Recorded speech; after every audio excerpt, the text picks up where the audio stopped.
Another set of showbiz updates ang hatid namin sa inyo this Tuesday morning.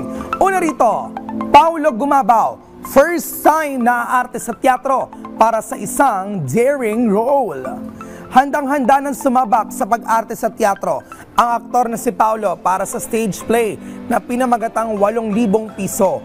Bukod sa first time na arte sa teatro si Paulo, ito rin ang comeback niya sa pagganap sa isang daring role.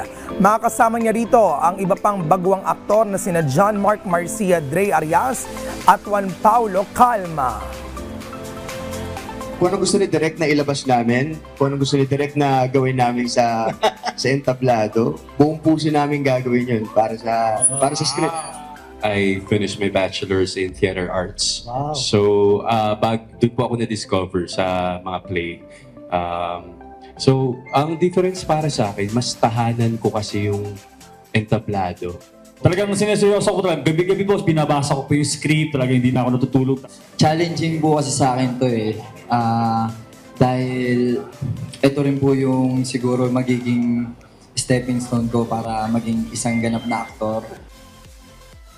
1,000 piso ay isang character or one character play kung saan ang kwento yumikot sa isang sexy actor na na-prank call na isa palang showbiz reporter.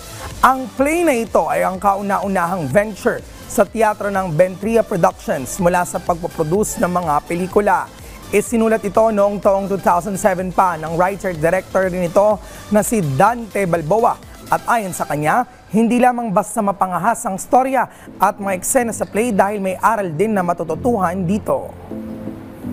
Mahirap lang kasi dito is yung baka ma-misinterpret na, another play na parang kabastusan. Hindi kasi ganun yun.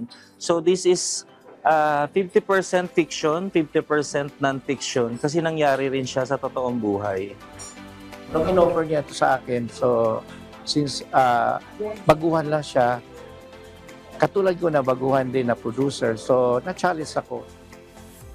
Ang nasabing play ay nakatakdang ipalabas sa Agosto ngayon taon sa CCP, Tanghalang Ignacio Jimenez Black Box Theater.